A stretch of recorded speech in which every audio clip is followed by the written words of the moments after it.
So dear friends, we go to the last segment or the last unit of my presentation, and I have titled the fourth segment as Issues in Higher Education. What are the issues that we grapple with in higher education? Whether we are teaching in a college or a university, what are the major issues that we grapple with? I would like to talk about very briefly. I have listed 12 issues. Now, there are more issues, but for shortage of time, I have cut short my list to 12 major issues. Now look at the first 2 points, whether it is a college or a university, all college teachers and all university teachers are grappling with autonomy and freedom. Okay, so do we have autonomy? Do we have freedom? Whether we are teaching in a college or a university, maybe if you are teaching in a university, you have more autonomy, you have more freedom. Maybe if you are teaching in a college, you have less autonomy and less freedom. Now, if you are teaching in an affiliated college and if you are teaching in an autonomous college, the amount of freedom or the percentage of freedom and autonomy that you have, that also differs. But let us ask this question from a larger perspective.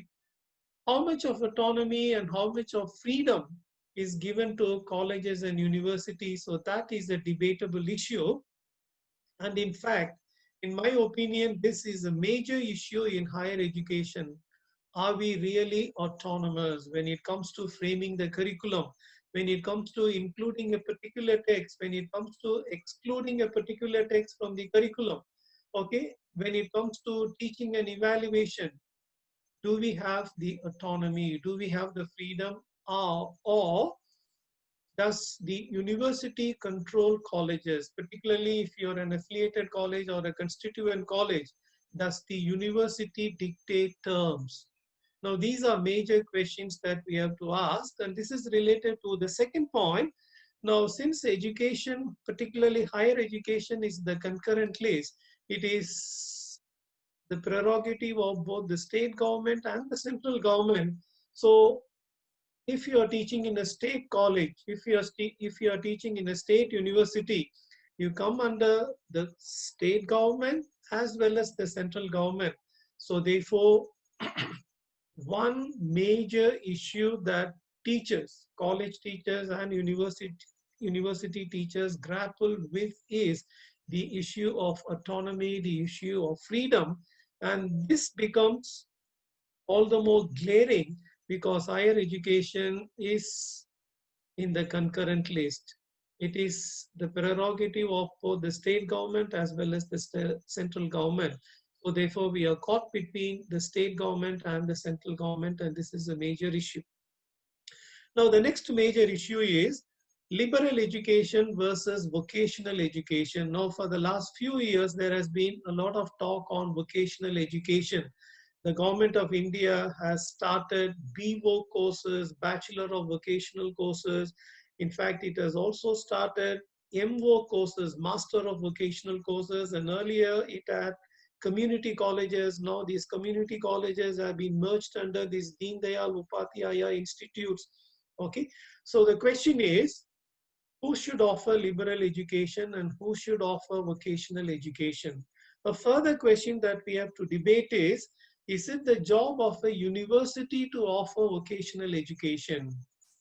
Because earlier we discussed and we made it very clear that universities are supposed to take up research, particularly research of a higher order. Now, should we focus on research or should we focus on vocational education in training? Okay, so these are some of the important questions that disturb the teaching fraternity, liberal versus vocational education, and who should offer vocational education. Earlier, vocational education was offered by polytechnical institutions. But today, even universities are offering vocational education. So how do universities balance between research on the one hand and vocational education on the other? So this is a major issue that is debated in the corridors of colleges and universities, particularly universities, and I want you to think about it. Now, the next major issue is STEM versus STEAM. Now, Now, if you go to the United States of America, very often you hear about STEM. So STEM is an abbreviation or an acronym for science, technology, engineering, and mathematics. Okay, so higher education. So what is the focus of higher education?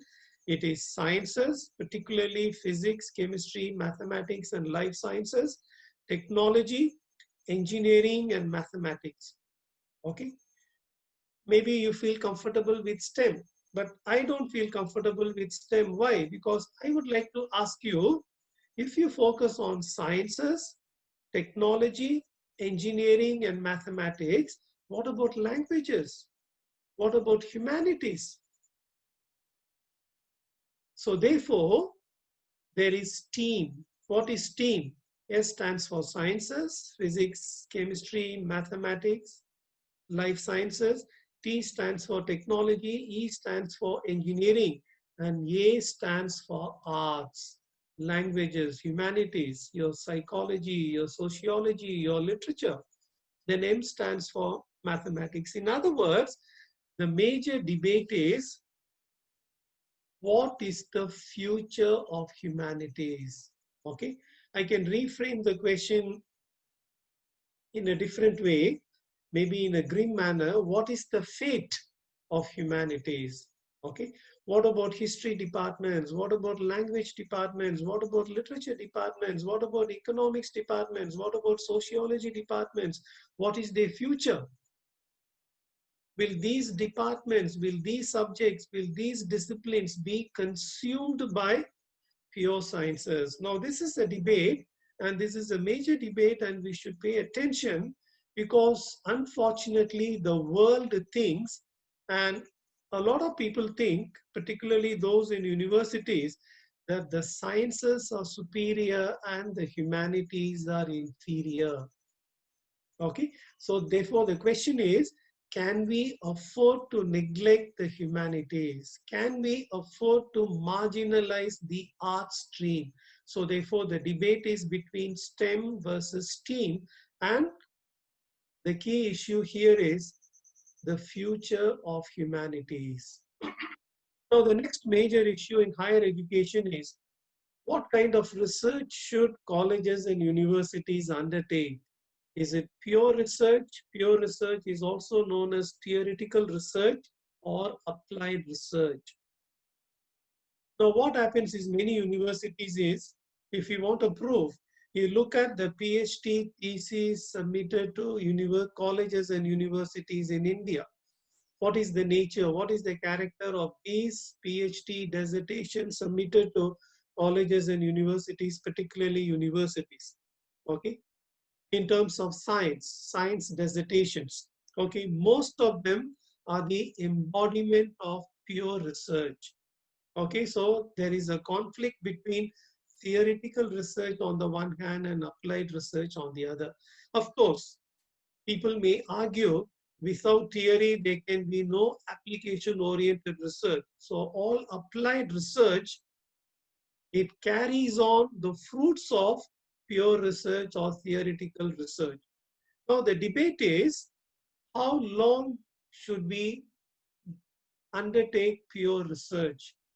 Okay, so when should we shift to or change over to applied research? Now we have a lot of issues. We have social issues, we have economic issues, we have medical issues.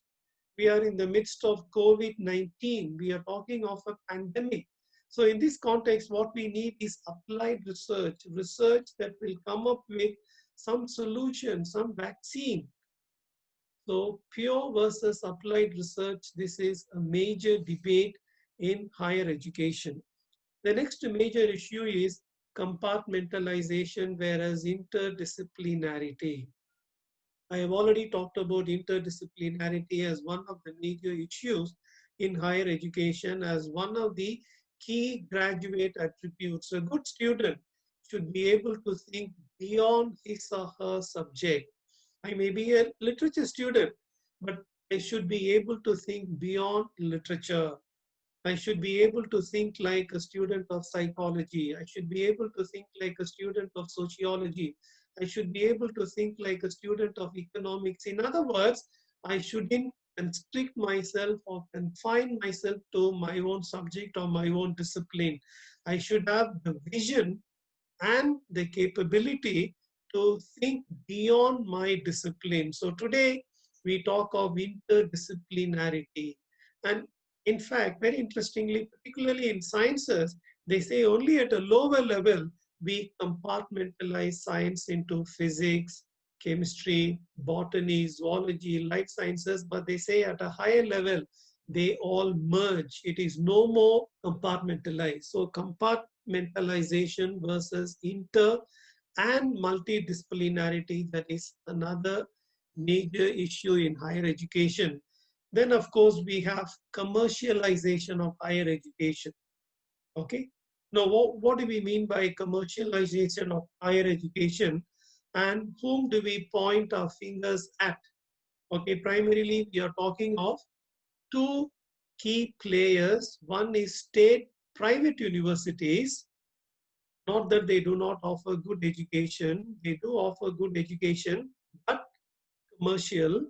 Then we also have private deemed to be universities. They also, some of them offer good education, but once again, it is all commercialized. Okay, so commercialization of higher education, particularly with reference to state private universities and deemed to be universities, private deemed to be universities. So this is another major issue in higher education. Now we go to the next major issue in higher education. Now we are in the midst of a pandemic, COVID-19. All colleges and universities are closed and schools are also closed, but then education continues, education goes on, but then through a different platform, through a different mode, that is the online mode. So today the debate is, which is better, the online mode of education or the conventional, the traditional face-to-face mode of education? There are people who support online education, and there are people who support the traditional, the conventional face-to-face education. Now, I don't want to go into the merits and the demerits of the online mode or the conventional face-to-face mode. What I would like to tell you is there are advantages and disadvantages in both the modes. Online mode is better in certain respects, and the face-to-face conventional or the traditional mode is better in certain respects. So therefore, there is a debate which is better and which is more pragmatic and which is more useful. But then ultimately, we need to evolve a hybrid model. What is this hybrid model? So once schools and colleges reopen, let us say in August or September, whenever MHRD decides, we go back to our colleges and universities. But then that would be the new normal. It would not be the normal, that would be the new normal, where we will have the hybrid model. So what is this hybrid model? We will go back to the conventional or the traditional face-to-face model, but then we will not confine ourselves or restrict ourselves to the conventional face-to-face model. We will supplement it with the online mode of teaching. So we will have to go in for the hybrid model. So the next major issue in higher education is accreditation. And very often when we talk of accreditation and ranking, particularly at the international level, the question that people ask is this: whether it is Times ranking or QS rankings or the Shanghai rankings, why is it that no Indian college or university figures in the top 100 bracket? In other words, why is it that in India we do not have a world-class university? We talk of Harvard, we talk of Columbia, we talk of Yale. We say these are the best institutions in the world, or some of the best institutions in the world, the Ivy League universities. Now the question is, why is it we do not have in India a world-class college or a world-class university? What is it that we lack? Okay. Now, three things we lack. In other words, If any Indian college or Indian university has to find a place in the top 100 bracket or the top 200 bracket, they should improve upon three things. What are the three things? Number one, if you look at the Times ranking or the QS ranking or the Shanghai rankings, one of the key questions they ask is, how many Nobel laureates do you have? Or how many field medalists do you have? Or how many Pulitzer Prize winners do you have? In other words, whether it is Harvard or Yale or Columbia or Princeton, they can boast of Nobel laureates in their teaching faculty or in their alumni. But unfortunately, in India, we do not have any such claim. This is one major deficiency with Indian colleges and Indian universities. We have two other deficiencies. I will very briefly talk about it. Now, if you go to these universities, British universities or American universities or European universities, I have visited some of these major universities. What you find is, you find a rich student diversity. Okay. In other words, you have a strong international presence. You go to some of the major universities in Europe, you have people from almost all countries and even crossing the Atlantic. You have American students. Okay. Whereas in India, we have very, very few foreign students. In fact, most universities do not have any foreign students. So therefore, this is one major deficiency. Then the third major deficiency is, what about the faculty? Once again, we do not have international professors on our rolls. Whereas you go to Columbia, you go to Harvard, you go to Yale, or you go to Catholic University at Leuven, Belgium, where I was as an international visiting fellow. Okay, so there are a lot of professors from other countries. So in other words, three major deficiencies. So some of the best institutions in the world, they have Nobel laureates either on their rolls or as alumni. They have international student population and international professors. So that is another major issue in higher education, particularly with reference to India. Then the 10th one is resource crunch. Okay, so funds are depleting, so therefore there is a severe resource crunch, and this is another major issue in higher education. Now the 11th major issue in higher education is the question of unemployed and unemployable. What is the meaning of unemployed? Students have degrees, but they are unable to find employment. Now, there is another question, in fact, a major question. Why is it that students are unemployed? They have degrees, they have BAs, they have BScs, they have BComs. Some of them have even MPhil degrees, some of them have even PhD degrees. So in spite of possessing degrees, why is it that they are unemployed? So therefore, we need to talk of not only unemployment, but also unemployability. So which means they have paper degrees, but they do not have the potential for employment.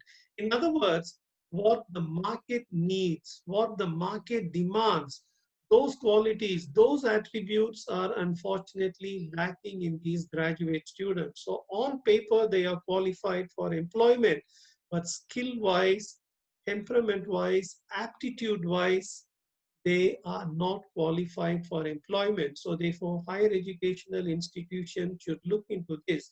Then the last point that I want to discuss as far as major issues in higher education is this: information versus knowledge. In fact, I would like to add a third category: information, first category; second category, knowledge; the third category would be wisdom.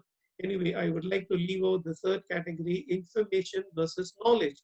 Now the question is, what is it that students gain in our classrooms, whether it is a college or a university?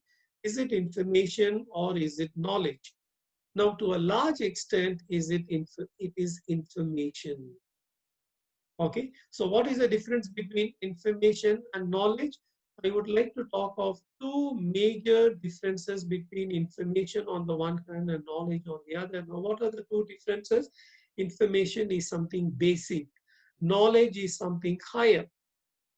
Now, when I say information is basic and knowledge is higher, so therefore a question arises, what makes knowledge higher and better than information? The answer is very simple. Unprocessed is information, whereas processed is knowledge. In other words, bits and pieces, that is information without any relation.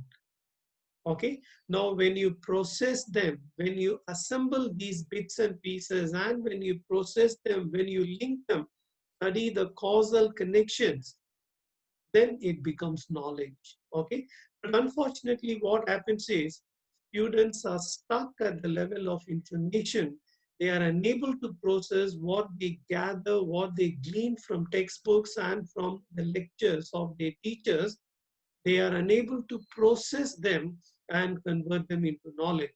So dear friends, that marks the end of the last segment. So what I did in the last segment was I discussed 12 major issues in higher education.